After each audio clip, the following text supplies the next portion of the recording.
Hi, thanks for joining me. I've been watching quite a few videos on YouTube lately on the This and That Sewn edition. I think it started originally on the Love to Sew podcast, and then the Curated Curvy on Instagram and YouTube did a version, and then there's been quite a few other versions on it as well, and I've really enjoyed watching them. But I hadn't come across anybody who is just solely a bag maker doing them. So I thought it might be quite fun to have a go at doing one. Obviously a couple of the questions aren't really relevant if you purely just do bag making. So a couple of them I've had to leave out or change. But yeah, I thought it would be quite fun to have a go and do my take on the This and That Sewn edition, or bag makers edition. So here goes. So topic 1 is sewn prep. So question 1 is buying new or shopping stash. So up until now, my answer would have always been buying new. So I love to go fabric shopping or, supply shopping. I love to do that. But in 2024, I really need to downsize my stash. I don't actually have anywhere to put new fabrics or new anything. So I really do need to downsize. So my thing for 2024 is to shop my stash and to do projects with things that I already have in mind, and that includes patterns as well. So I will be doing new patterns, but I do actually need to do some of the patterns that I already have.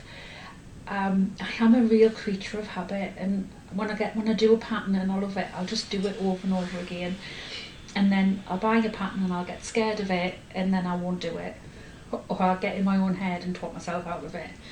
So 2024 is a year of doing things that get me out of my comfort zone, as well as sort of going back to basics and really sort of getting myself out of my comfort zone and upskilling myself. And I'm going to do that by using up a lot of the things that I already have, which includes patterns, doing patterns that I've not done before, using up my stash. So yeah, that was a very long-winded way of saying shopping my stash. So question number 2 is PDFs or printed patterns. So as bag makers, we tend to really have PDFs as our options. There are a few pattern makers out there, pattern designers out there, who do offer printed patterns, but there's not a great deal of printed patterns out there. So I tend to mainly do PDF patterns. I think I've only got a couple of printed patterns, but I actually do prefer PDF patterns anyway, because I am quite impatient by nature, and I do prefer just being able to print out and put them together and get on with it. So yeah, PDF is my preferred method anyway. So the next question is cutting out your patterns or tracing out your patterns. So when I've got a PDF pattern and I've put it together, I will actually just cut out that pattern. I wouldn't trace it out and then use the traced out pattern. I will just cut out that pattern. A couple of reasons. Obviously the bag patterns, they're only small pieces and they don't take long to put together. So if I ever wanted another copy, I would just print out another copy. I will occasionally, if something is on the fold, what I will do is just print out another copy, cut that one out and stick them together so that I have a full piece. I don't often cut on the fold, but I wouldn't tend to trace out another piece and put it together because it would just take too long. I would just print out another piece. If I was to make a piece of clothing, which I don't do very often, what I would do is I would trace, because clothes patterns are quite expensive for us in the UK, and I am a little bit of a weird size. My weight does fluctuate quite a lot and quite quickly. So 1 month I can be a size 20 and the next month I can be a size 18, and then I can be back up to a size 20, and yeah, so if I was making clothes, I would always trace my patterns, because once I cut into them I wouldn't be able to make another size again. But as a bag maker, I would just cut my patterns. I wouldn't bother to trace them because they're so quickly able to be reprinted and recut. And then the last question within this topic is muslins versus going straight for it. So basically that's making a practice bag as opposed to making the finished bag that you want to make. And I actually do always make a practice bag, particularly if I've not made the bag before, if it's a pattern designer I've not worked on before, if I'm using fabrics that are expensive, that's quite precious to me, especially if even if the fabric's not expensive but it's really precious. If I absolutely love that fabric, if it's difficult to get hold of again, you know, if I've been somewhere and I wouldn't be visiting that place again and I wouldn't be able to get it again, I would always make a practice bag to make sure that I'm not going to muck it up. I know what I'm doing. I don't want to make any changes. I do quite often make changes to patterns. I'll do things differently the second time I do a bag.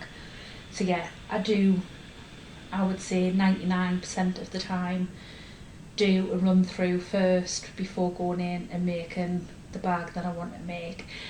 And a perfect example of this is when I made my bag for my wedding recently, as I increased the size of the bag and then forgot to change the placement of the clasps, and it didn't sit right. And if I'd done that on the finished bag and the fabric was, I mean, it wasn't ridiculously expensive, but it was fairly expensive, and I'd only bought a small amount, I wouldn't have had enough to make it again. So that's exactly why I would always do a practice bag. So moving on to topic 2, which is fabric. The first question in that topic is in-store shopping versus online shopping. Now I am exactly down the middle and on the fence on this one. So obviously I run an online shop, so pretty much everybody would think that I would go for online shopping, and I do a lot of online shopping, mainly because of time, mainly because the type of things that I make, there isn't the types of things that I would need around about, so I do have to get a lot of things online, but I do really like to go and get a feel for things in person. So I will actually drive to places, and I've been known to drive quite a way to go to places and shop in person and go to places so that I can actually shop in person. So I am actually right down the middle on that one. So yeah, I am really on the fence. The second question on this one, the original is knits versus woven. Now obviously as bag makers we don't really use knits unless we were to interface it and using it. So I've actually changed this to vinyl exteriors or cotton exteriors, and I am vinyl exteriors as opposed to cotton exteriors, and there's 2 reasons for this. One, I'm slightly lazy, and vinyl or leather exteriors gets me away from having to interface so much, so it's a little bit quicker. But I actually just really like how vinyl exteriors look. I think they're quite classy, they're very durable, you can wipe them down a lot easier, you know, if you spill something on them or they get rained on or anything like that. Yeah, I just really prefer how vinyl or faux leather, however you want to call it, looks as opposed to cotton exteriors. So I do have some bags that I've done in cotton, and I do sometimes quite like working with like wool or wool blends for exteriors or accents, but primarily I do mostly work with vinyls or leathers for my exteriors of my bags. So the next question was tumble dry versus line dry.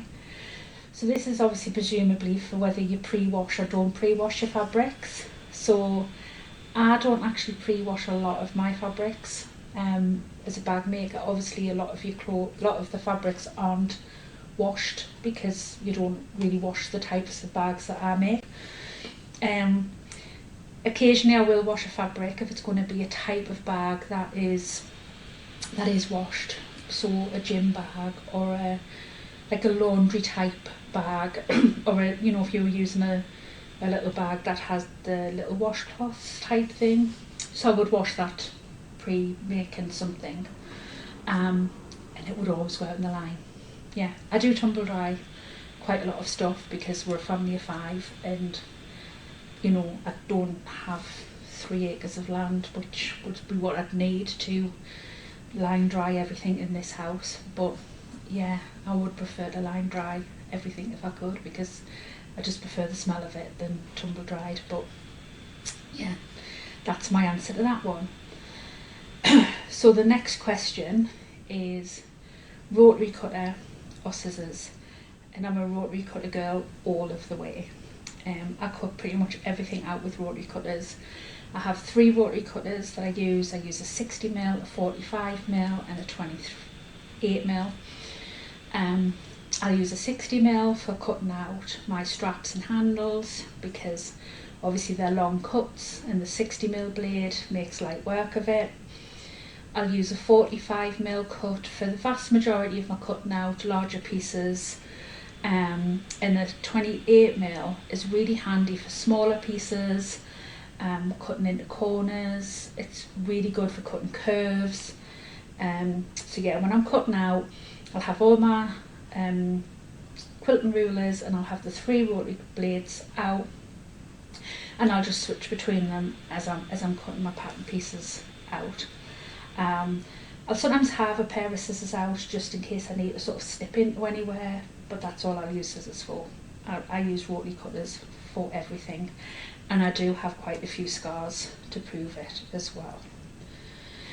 So topic 3 is bag making construction.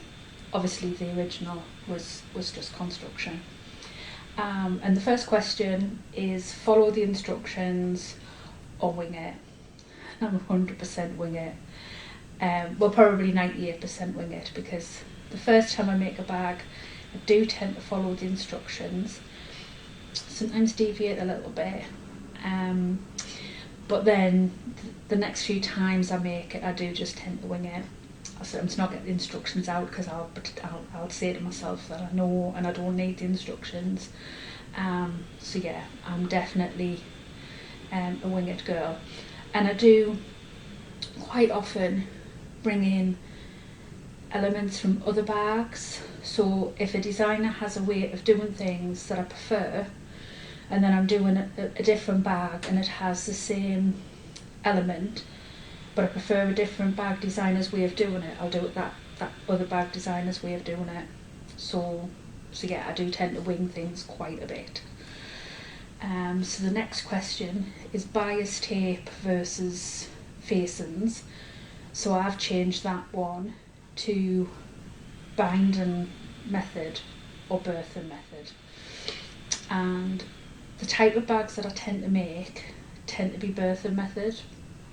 So that's the answer that I've gone for. But I'm not opposed to binding. I actually quite like it. It's quite quick, so, and you don't have to pull the bag through and, you know, get a major sweat on.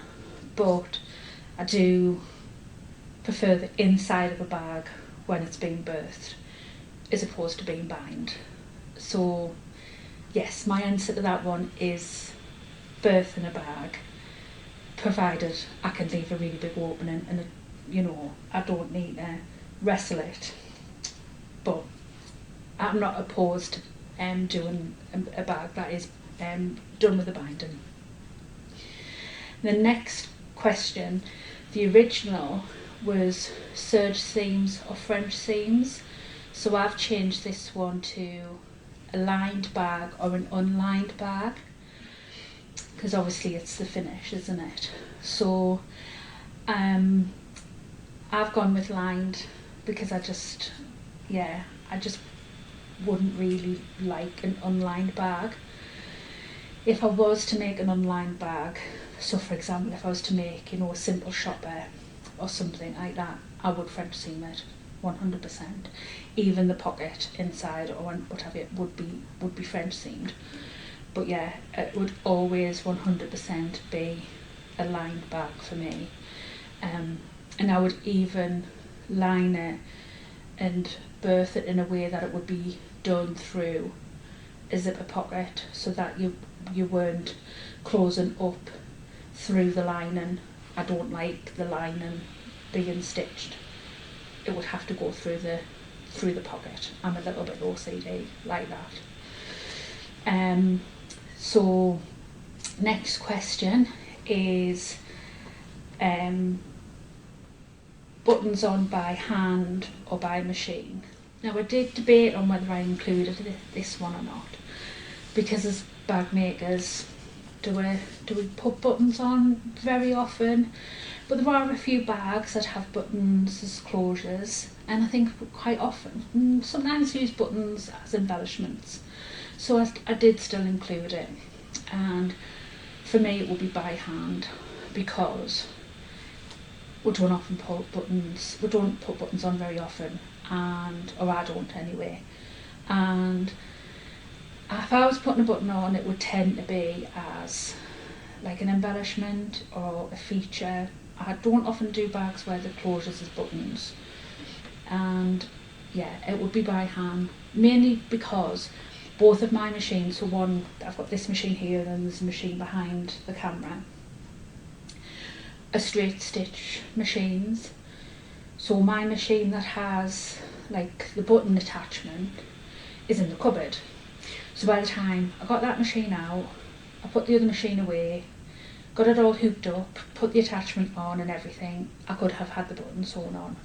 So that's why I would just sit and sew it on by hand. And I don't like sewing by hand, so yeah, but it would still be quicker and I would have it done and it would be finished. So that is the reason I would just sew it on by hand. If I was doing something where I was attaching 20, you know, or so buttons, I probably would get the machine out and do it by machine. But on the whole, I would be doing it by hand. So next question is fusible interfacing or sewing interfacing. Hands down, fusible interfacing. I don't use any sew-in interfacing. The only thing that I use that's sew-in is sew-in foam. I don't like fusible foam because it wrinkles. But everything else, interfacing wise, is fusible. I'll always use a woven fusible interfacing. I prefer woven because it drapes with the fabric, it just looks better. Non-woven tends to crease quite a lot, so if you use a non-woven, once you birth your bag, it can crease quite a bit and they're difficult to get out. The only time I would use a non-woven interfacing is something like card slots or a zipper facing. The rest of the time I'll always use a woven fusible interfacing. That's my go-to and my favourite, hands down. Next question is snipping your threads as you go or at the end. Always snipping them as I go. It actually really irritates us if there's threads hanging off my project as I'm working. I think it's much easier to snip them as you go. Quite often as well, if you haven't, when as you're working, sometimes those threads can come through your seams and end up on the outside, so then you're trying to snip them and they're showing through and it can just look messy.